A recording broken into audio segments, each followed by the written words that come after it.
everybody, it's Eric Jensen. And Ali Boca. I'm Laura Riley. We're with the Utah Home Guide team at Berkshire Hathaway. Laura's going to tell us a little bit about what's going on in the Salt Lake County real estate market right now.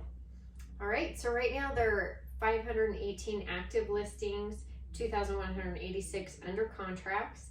In the last 90 days, there have been 3,538 sold. That averages 40 properties selling every day. In the last 7 days, there have been 226 active, 417 under contract, and 223 have sold. So we're seeing a lot that are under contract right now. Yes, yeah, pretty much everything that goes for sale is Just under gone. contract shortly. Mm-hmm. Yeah. I mean, looking at these numbers, so we have 518 currently active, right? But we have over almost 2,200 under contract. That's almost 4 times the amount that there are active. Yeah. So the really good news is we're having sales. Lots of sales. We like that. Quickly. Great time to buy and sell. Yeah. Yes. Even though it's harder for a buyer, it's still a great time to do both. Yep. Interest rates. And now, Allie and I want to discuss with you the benefits of writing a really good offer to the seller to be the most appealing and compelling offer. What are some of those benefits, Allie, that we can talk about today? Well, one of the tactics is to have your earnest money go directly to the seller, non-refundable. Early, yeah, or a portion of it. Mm-hmm. But there are drawbacks to that, and that was one of the things that we discussed earlier. And what were some of those drawbacks? Yeah, so I mean, the biggest drawback that I noticed recently is if on a contract you state that, let's say you're doing a $10,000 earnest money and $3,000 of that you want to be non-refundable, to be appealing to the seller, to let the seller know you're committed. Well, the problem is if it's non-refundable right off the bat, what if there's a title issue? Because non-refundable says you're committed. You know, you'll still get your inspection. You may make some requests to the buyer, or excuse me, to the seller. But if you back out, you're still losing that earnest money.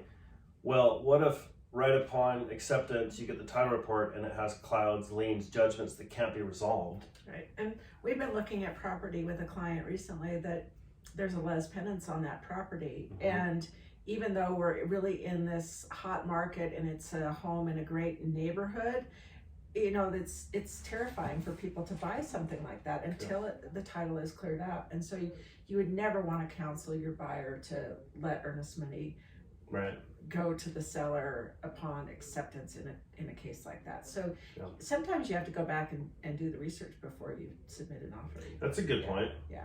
You have a title company you work with, you know, have them look at title in some form or another. Right. I mean, and then there's also appraisal. People are waiving their appraisal.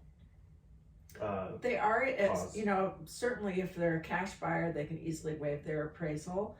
But at the same time, if they're having to fund it, some people are still waiving that appraisal, knowing that if it doesn't come in at the value that it's selling for, they're going to have to cough up that extra money to meet the purchase price. Right. And that's a little scary for buyers sometimes, but It is scary. that's what's making deals work for clients now. Yeah, I mean, it's appealing to the seller. Right. So a caution to a seller, though, in that is there are some buyers out there, I don't think it's ethical at all, but there are some buyers that will cancel based off a low appraisal, and it's based off financing and appraisal, which is a separate deadline from the appraisal deadline, and that contingency of the contract. So just be aware as a seller, if an appraisal deadline's waived, make sure you have a really good conversation with your agent, and that your agent has had a very thorough and honest conversation with their buyer. So, and one of the other things we're seeing too is a little bit longer due diligence, and they're trying to get the appraisal done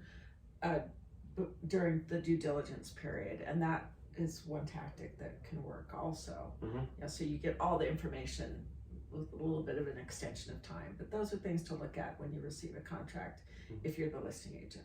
Oh yeah, deadlines are important, you know. The price is important, but you know, having the proper deadlines, knowing when the buyer and seller are going to agree on when the seller's out, and I mean, we just don't want to have the least amount of misunderstandings as possible. I just don't want to have any. And sometimes the highest offer is not the cleanest offer, and that's why it takes sometimes, you know, really looking at offers and really going over them, especially when you're in a multiple offer situation. where there's 20 or 30 offers on a home. Yeah, exactly. Choose carefully. Yeah, choose Right. carefully. It's a stressful market for both buyers and sellers, but yeah, we're here to make it easier. We're here to make the transactions go smoothly.